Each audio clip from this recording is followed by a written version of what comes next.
Shalom from Jerusalem. This is Jerusalem Studio on TV7 News Israel. I'm Amir Oren, sitting in for the traveling Jonathan Hessen. And our topic today is Iran, the Iranian quest for nuclear weapons, and what do the United States and Israel, what are they doing in order to avert the danger of Iran getting nuclear weapons?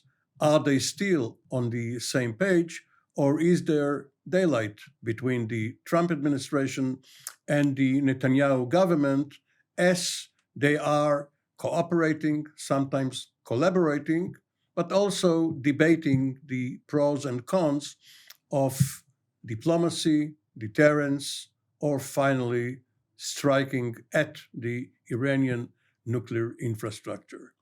And our panel today consists of, on my left, extreme left, but only for the sitting arrangement, Brigadier General in the reserves, Doron Gavish, a senior air and missile defense officer in the Israeli Air Force, formerly the commander of all air defense units, now the commanding general of the Air and Missile Defense Task Force. General Gavish, welcome. General Reserve. Shalom. Chair in the reserves. Of course, all Israelis are either in the reserves, retired, or have not served at all, which is also the case. Or have reservations. Or have reservations. And Or Colonel, reservation. at least used to be both career and reserve, now retired, Dr. Eran Lerman, welcome. Formerly with the Directorate of Military Intelligence and the National Security Staff. Good to be here. Thank you. And another reserve, I repeat, reserve Brigadier General in the Israeli Air Force, Yaron Rosen, formerly a pilot in senior positions, as well as the chief of the cyber staff for the entire Israeli Defense Forces, not only or not necessarily the IAF. General Gavish, it seems that President Trump has as his priority trying to get a deal with Iran. He has been accentuating the positive. He talked about the messages he sent to the Supreme Leader Khamenei. He sent delegations headed by his special envoy Steve Witkoff to meet with the Iranian Foreign Minister Abbas Araghchi, and it seems as if he will not take no for an answer. Is that also the view from the Iranian side, or is, in your mind, Trump making the case for, if he gets a negative response from Tehran, to convince the American public and the world that there is no other resort but to force? Well, I think that we have to look at on the bottom line, and the bottom line is that the United States and President Trump stated it is that the Iranian cannot have a nuclear weapon. This is really the bottom line. Now, how to get there? There are all kinds of ways of getting there, and I fully agree, by the way, with what President Trump is trying to do. If we could do it without a war, so why not? I think this is also Israeli interest. We're not looking to fight in any way. We are looking at the end result of what would be the outcome of those negotiations. And if the outcomes of those negotiations would be that the Iranian would be without a weapon of mass destruction, I think it's for the benefit of all of us. We all understand, and now we even understand it better, that the Iranians are the destabilizer of our regions. We understand that this is a raw leadership, a raw government. We have to remember that if in the past we talked about what would happen between us and the Iranian and so on, but we have to remember that Iran attacked Israel for already twice. They attacked Israel with 300 projectiles at the first time and 200 projectiles and the second time with UAVs, ballistic missiles. So we understand that they are willing to use their weaponry. And so for sure, this is an Israeli interest, and I'm sure that this is also a US interest. So I'd like to be optimistic that this would be what would happen.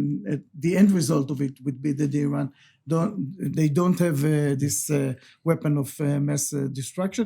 I don't think that it's a kind of a game that let's do this in order to do that. No, I think that if at the end of the day, as we said, the end result would be without a nuclear weapon, either way it's good.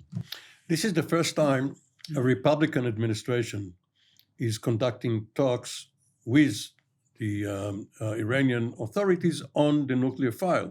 Of course, the Iran-Contra affair took place under Reagan. That was a different matter. Yes, but earlier Obama had his negotiations first in Oman secretly, and then the JCPOA. What they thought we didn't know, which came, of course was.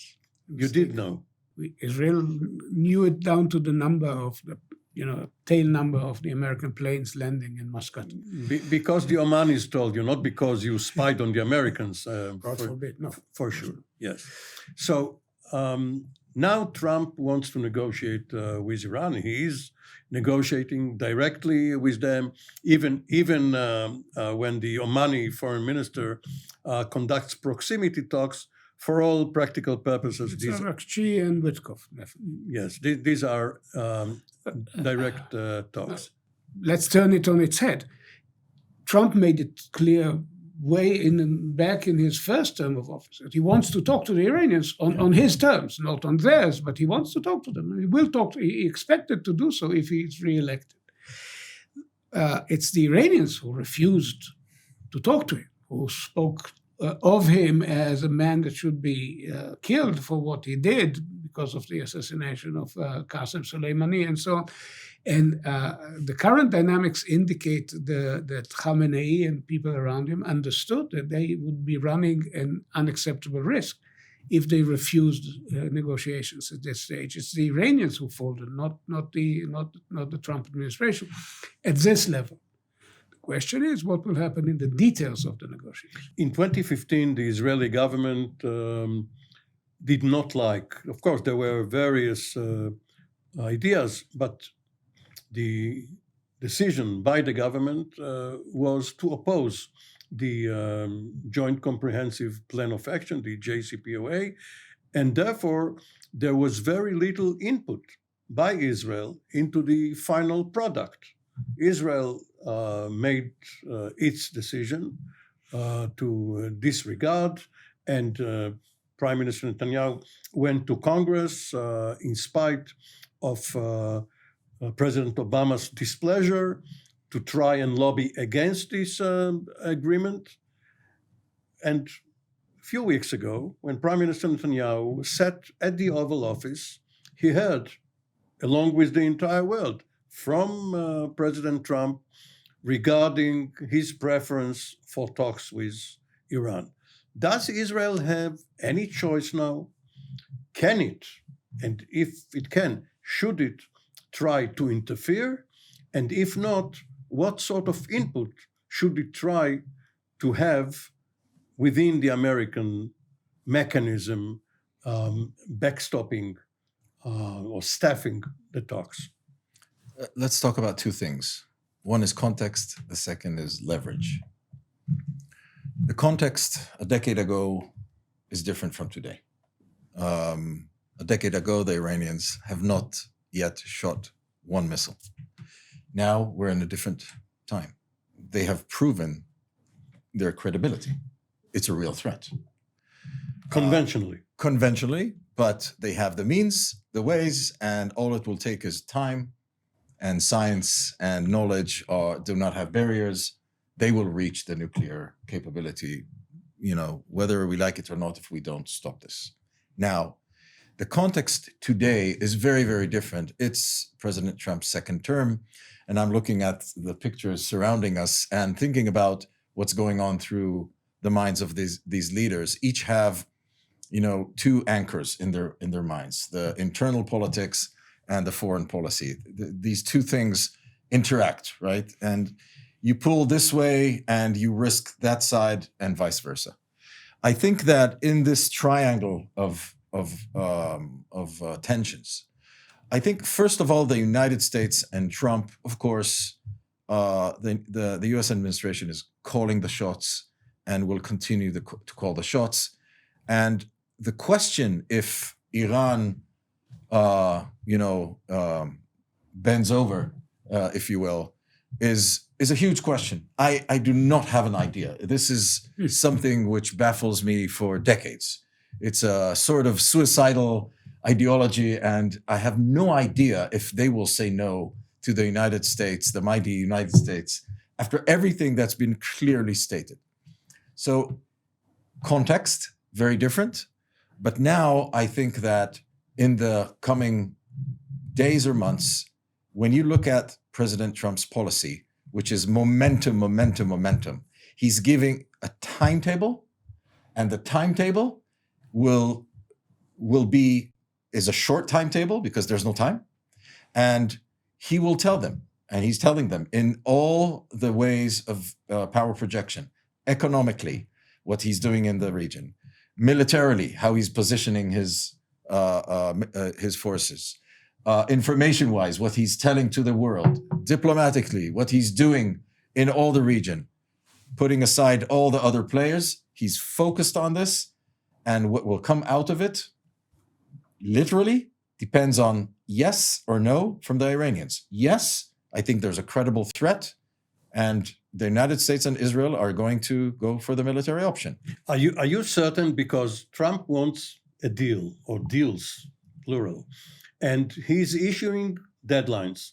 And once the deadline is about to be reached, he issues another deadline. No. He can extend the deadline. Yeah, red lines and deadlines, of course, can be extended. It's all about storytelling, right? It's storytelling. He might tell another story that, he gave them another month or two, whatever. But at the end of the day, there's a fuse. It's going to end. I think it's credible. And he believes in it. I think his CENTCOM believes in it. Israel believes in it. And I think the world believes in it. General Gavish. And more important, the Iranians believe. Because, one of the most, I think, important things that we need to look at is deterrence. And I think that with this administration and with Trump, the deterrence is there. And the reason that the Iranians are willing, as you mentioned before, they're willing to talk while they were saying what they were saying is because deterrence is there and because there is a credibility to what Trump is saying. This is super important. Yes, please. Trump had a lesson in his first term of office that dealing with North Korea was useless because they've already crossed the threshold. And so no amount of maneuvering could get them to roll back. So I think he does understand. He is very, very genuinely committed to making sure that Iran does not have the bomb. The question, of course, is how do you get there? Or the devil lies in the details. Are we going to get more or less back to the JCPOA model with some modifications? Or is this going to be somewhere closer to the Libyan model, the so-called Libyan model, in which you have zero enrichment capability and everything goes out? General Gavish, using the cliche of the chess, which the Iranians invented or perfected, presumably Israel, playing the whites, can have an opening, can make the first move. But what will happen with the Iranians? How will they respond if Israel disregards American opposition, strikes at the nuclear facilities? Israel last October has already shown the Iranians that it can peel off their air defenses. Maybe they tried to remand them, but and Israel has already reached one out of use former nuclear facility. The message was clear, but we don't know what the response will be. It can be against Saudi Arabia or other Gulf countries, against an American base in the Gulf. Do you think that the United States is trying to restrain Israel from making the first move for fear that the Iranian second move will escalate and get the entire region on fire? I don't think that fear is what the United States feels about what is really happening around. This is one of the scenarios. That could be all kind of other scenarios. I think that the United States is behaving the way it is behaving because of this is the strategy now. We are going with the negotiations, and if not, there is the option. The other thing is that, of course, we said before deterrence. I just want to put a star next to it, because we thought that the Hamas is deterrent and other are deterrents and so on. So we have to be very humble. You talked about chess. The Iranians are very good chess players, and we have to respect them and to take them very, very seriously. Going back to your question, we are all also preparing our defenses. You don't want to take any chances here in Israel and in other places in the region. We have to remember that you talked about one more month and one more month. 1 more month and 1 more month allows you also to be much more robust in your defenses and so on. So in general, I don't think that there is a fear. There is all kind of scenarios, and both Israel and United States and other countries within the region are preparing themselves for all those scenarios. Yaron, we know that there are several dimensions to going nuclear. There is, first of all, the decision itself and the political will. Then there is the command and control mechanism. How do you order your nuclear units to fire? How do you make sure that there is no mistake or someone who wants to commit suicide on a regional scale? And there is the weaponization. But right now, the issue being talked about is enrichment. And if you look at it simplistically, you either enrich to 90%, which is very dangerous, because then you are only days away from military quality quantities, or you don't enrich. Is there any middle of the way? Someone revived an old idea of some regional consortium where enrichment will be supervised by several countries. There will be a pool. Maybe Saudi Arabia will enrich, the UAE, as well as Iran, under outside supervision, away from Iran. It will not be done in country. Is that a possible compromise? What can be done here? First of all, in a weird way, it's quite a huge burden to be nuclear. Crossing the threshold means a lot, and you described all the various things that are involved in being a nuclear nation.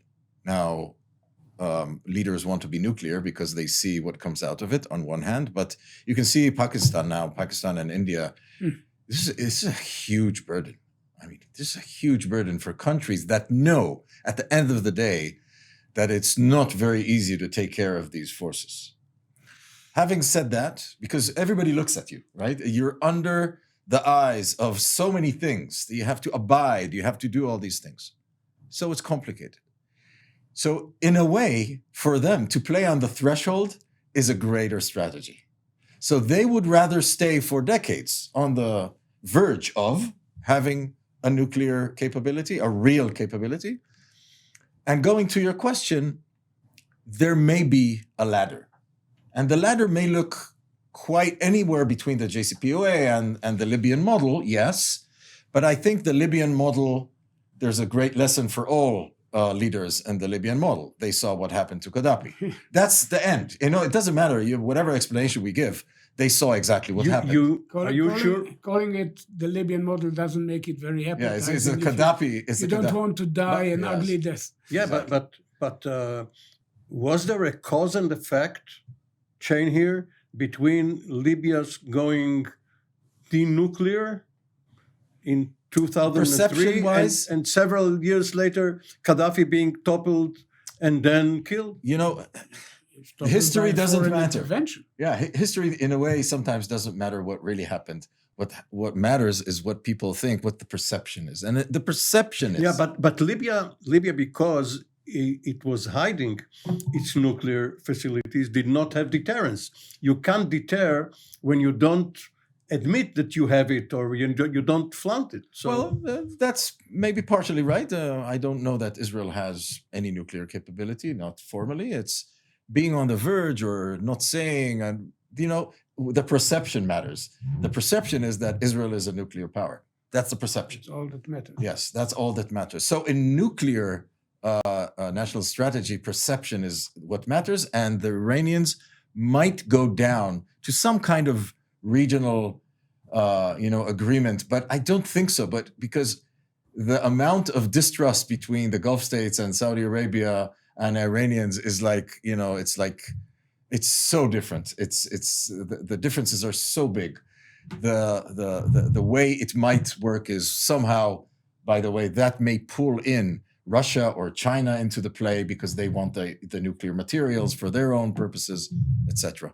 But in the 1970s, when the Shah was still in power, he was the custodian of the Gulf.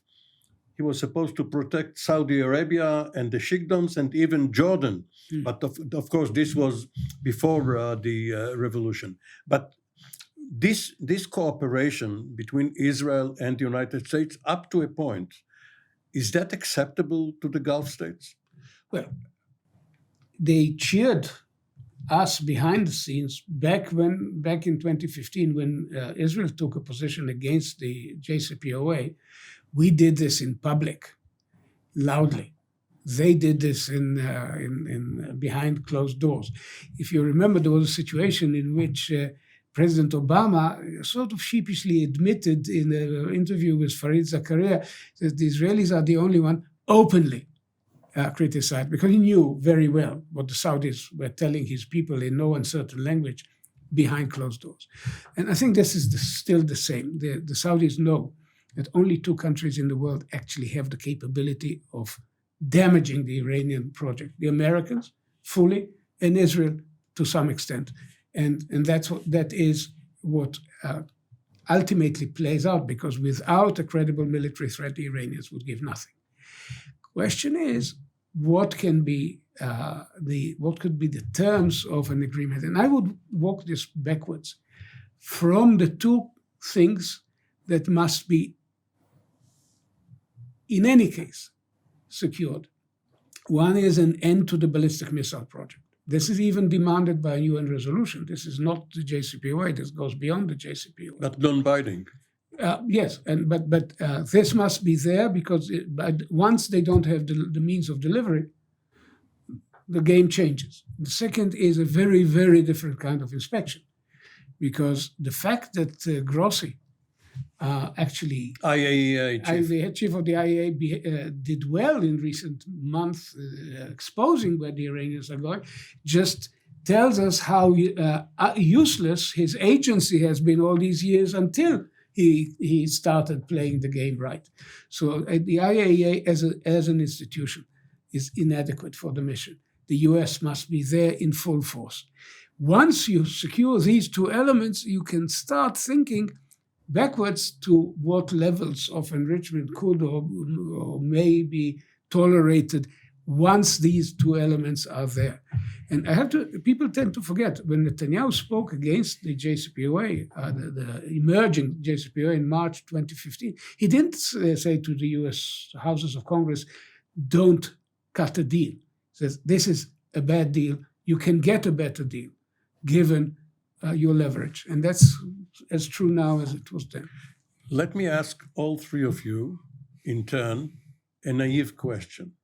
Why not talk directly with the Iranians rather than have the Americans present a position which encompasses the Israeli view? Why not go directly to the source? First of all, I don't think that we're in a position now to talk with the Iranian. We have to remember that there are two sides on this, and if we really want to take the chance now, I think that it's better than the United States would be in the front. We have to remember that the power of United States is much greater than ours, and the incentives, and this is going back to the discussion that we had here. The lesson learned from Libya, it's not only for the Libyans or for the Iranians, it's also for us, the West and the United States. There could be incentives to the Iranian that they would take it and would be willing to financial, commercials, and others.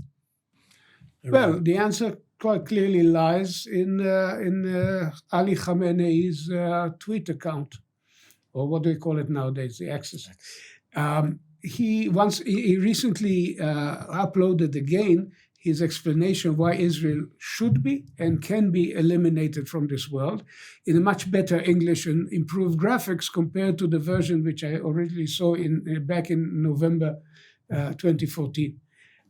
But that's his position. We cannot basically bridge the gap with a leadership that believes intensely that we have no right to exist. In that case, 15 seconds. Should Israel threaten the Iranian regime?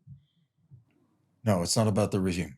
It's about threatening the nuclear program. The regime is the Iranians' own people's responsibility. It takes two to tango. We're not in this game. The tango is between the US and the Iranians. They have the leverage both ways, and we will see where this goes. Well, we can also dance the cha-cha-cha. General Rosen. Tango is better. Dr. Colonel retired Lerman, Reserve General Gavish, thank you very much. This has been the Jerusalem studio on TV7 News. We will be back with another edition very soon. For the time being, Shalom from Jerusalem.